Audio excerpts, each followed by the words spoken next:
দোকানের পাওনা টাকা চাওয়ায় টাকা না দিয়ে বাড়িতে কিশোর গ্যাংয়ের ভয়াবহ হামলা। শহীদুল্লাহর রিপোর্টে দেখুন বিস্তারিত।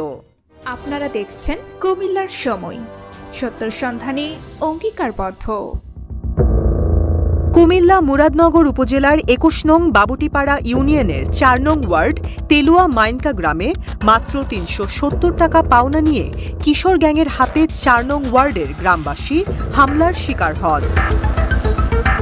রাতের আধারে চাপাটি, রামদা ও ভারী অস্ত্রসহ তারা আক্রমণ চালায় ৪ নং ওয়ার্ড তেলুয়া গ্রামে।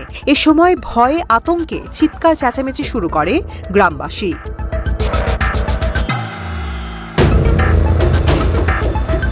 তবে এই হামলা এবারই প্রথম নয়। এর আগেও কিশোর গ্যাংয়ের সদস্যরা কয়েকবার হামলা চালায় এই তেলুয়া গ্রামে। জানা গেছে ৩৭০ পাওনা টাকা চাওয়া নিয়ে কিশোর গ্যাংদের সাথে দোকানদারের কথা কাটাকাটি হয়। পরে কথা কাটাকাটির জেরে রাতে বিভিন্ন ধরনের দেশীয় অস্ত্র নিয়ে গ্রামবাসীর ওপর হামলে পড়ে তারা। এ সময় বেশ কিছু বাড়িঘরে ভাঙচুর চালানো হয়। হামলার শিকার গ্রামবাসী বলেন, আমরা শান্তিতে বসবাস করতে চাই, আমরা হামলা চাই না। তারা কয়েকদিন পর পর আমাদের ওপর হামলা চালায়, আমরা নিরুপায় হয়ে পড়েছি। বিষয়টি সুরাহার জন্য প্রশাসনের হস্তক্ষেপ কামনা করছি। আমরা পর্যন্ত ৩ বার নির্যাতিত হয়েছি এই বেরিবারের কাছে। আমাদেরকে প্রত্যেকবার মরে যায়, আমরা সাধারণ মানুষ কোনো কথা বলতে পারি না।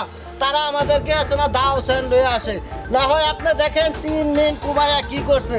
এই দোকানদার আলম হেরও কূপ দিছিল, আল্লাহর রহমত আছে উনি বেঁচে যায়। ৪ নং ওয়ার্ডের জনগণ আরও বলেন, যারা হামলার সাথে জড়িত আছেন তাদেরকে আইনের আওতায় এনে দৃষ্টান্তমূলক শাস্তি দেওয়া দরকার। যখন তারা এই তর্কাতর্কি করতেছে, তো আমি বলছি যে ওই এলাকার একটা প্রতাপশালী লোক, ওরা আমি ডাক দিয়ে আনছি যে ভাই এটার সমাধান করে দেন। হ্যাঁ, আমার উপরে সমাধান না করে আমার উপরে আরও আক্রমণ চালাইছে।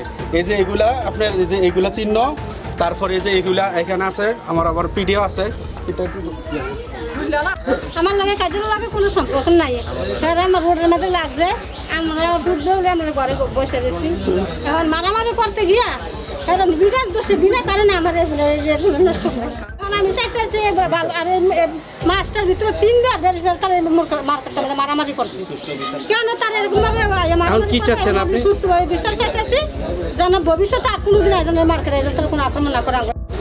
এই বেরিপাড় গ্রামের দুলাল ভাইয়ের ছেলে সাজ্জাদ, সে আজ থেকে 5 মাস আগে আমার কাছ থেকে ৩৭০ টাকার ওষুধ বকেয়া নিছে।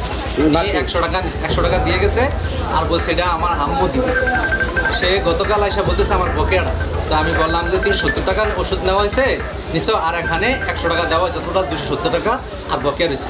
সে বলতেছে না আমি এত টাকার ওষুধ নেই নাই, আমি তো 150 টাকার ওষুধ নিচ্ছি। পরে আমি বললাম যে ঠিক আছে, তুমি 150 টাকার যে ওষুধ নিতেছো 150 না কত সঠিকটা বলো, 180 টাকা না 170 কোনটা? পরে সে বলতেছে 180 টাকা। তো ঠিক আছে, 180 টাকা তোমারটাই আমি মানলাম। হ্যাঁ যাও, 180 টাকার মধ্যে 100 টাকা বাদ আর 80 টাকা, আর তুমি আমাদের দান দিয়েছো কত? 50 টাকা। এই 50 টাকা দান মিলে কত হয়? 130 টাকা। 130 টাকা এখন দিয়ে যাও। পরে সে বলতেছে যে না আমি এখনকে দিতাম না, চাইতেছি কথা বলছে, আমি আসতেছি বলে যাইতেছে। পরে আমি বলছি টাকাটা দিয়ে যাবে এখনই। না দিলে এটা কয়ে ওইদিকে গেছে।